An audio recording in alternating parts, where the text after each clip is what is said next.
Welcome to Update News. Online. Wilmington's Chase Center on the Riverfront hosted an event devoted to Delaware's entrepreneurial spirit. Governor Jack Markell and the state's Economic Development Office held a day-long entrepreneurial business conference aimed at giving insight and inspiration to small business owners and to those with big ideas. Noted fashion designer Marc Ecko was the keynote speaker at the conference. In 1993, he started Ecko Unlimited in his parents' New Jersey basement. Today, Marc Ecko Enterprises encompasses over 25 businesses and operates over 100 retail locations throughout the world, with revenues topping $1 billion. The designer and businessman sat down with WITN for an exclusive interview that focused on entrepreneurs and education. I am here at this entrepreneurial summit that the governor's office supports here in Delaware. And one of my business associates is Velder Potter Jones, and she had reached out to me that there was this opportunity to speak, and I thought it was a good vibe and like the spirit of what the room was going to be about, around celebrating, you know, some folks that are really trying to get things going, stir up the ecosystem, and create some independence through business and entrepreneurship. I thought it was a great environment to be in, and I took the opportunity to be here. One of the things that, in just reading about the artists and instigators, it shows you that entrepreneurship can be used as a teaching device. Can you just talk about the philosophy a little bit? Yeah. I think, first of all, I think the word entrepreneurship is like a word that's overused, kind of like the word love is with your first girlfriend or boyfriend, right? It's like we don't exactly know what the hell we mean when we say it, and we use it, and it's kind of become a buzzword for something that looks almost academic. And I view entrepreneurship as a sport. It is a lens to learn through. I think that, for instance, the arts, you know, yield great entrepreneurship, great problem solving. You know, and I think entrepreneurship is, it has to be a blend of both right brain and left brain. And emotional. It's not just, you know, X's and O's or, you know, red and black. It's there's other facets that have to be motivating you.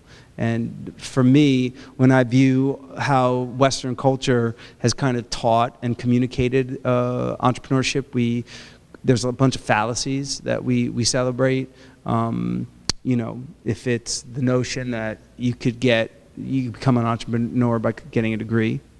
I'm not entirely a believer of that. I think that there's better versions, better answers, better mechanisms to measure, often that aren't just Carnegie units or a piece of paper. There's ways to do it better. And I think a part of the storytelling has to be not only the thrill of victory, but the agony of defeat.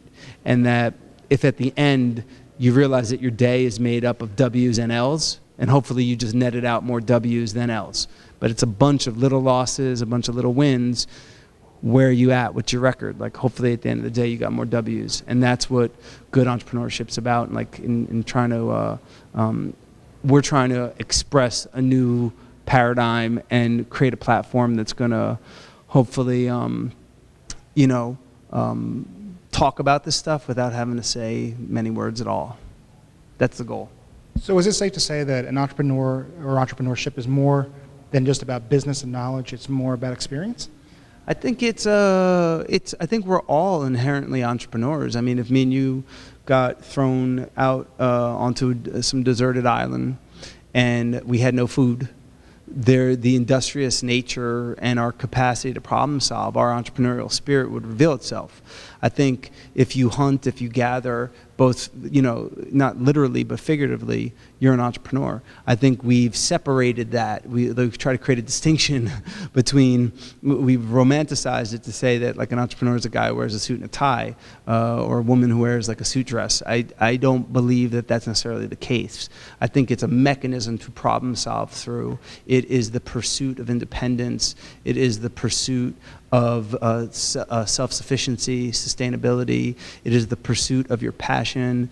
It's extreme, and it's not exotic, and it's certainly not academic. Real quick, just the last one. America seems to have been built on these ideas of big ideas and big corporations, and it's, through the couple hundred years now, it's sort of changed. How has that change affected the way we operate now with all the smaller businesses and entrepreneurs rather than the car companies and the trains and how does America function now with a small business idea? Well, I think what we may view today as small might in fact be industry tomorrow. Like I think that it is the natural tendency. Again, it goes back to that analogy of like being on a deserted island. I think it's kind of human condition, certainly in America, to want to do good for oneself and for those around them. I think for about 20 years we celebrated kind of the classic A-type personality who was really doing good for themselves. And like we made that like the beacon of what success should look like.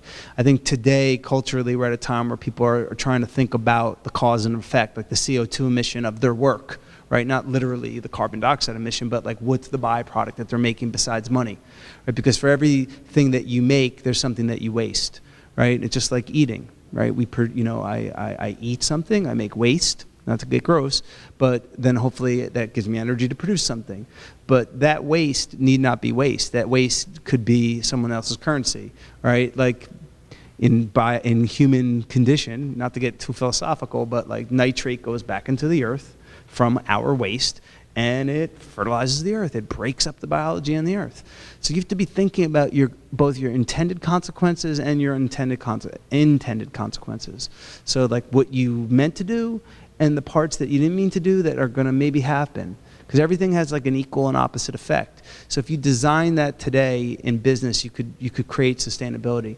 And there's room in the marketplace for people. It depends on people's aspirations. Some people are very contented crafting something deeply, making it good. That might yield something small, it might yield something large. I think that you shouldn't start the pursuit of saying, I'm building the next $10 billion company. You have to start with saying, I'm going to make like this thing as so good that it will be unbound by, my imagination. This is Update News.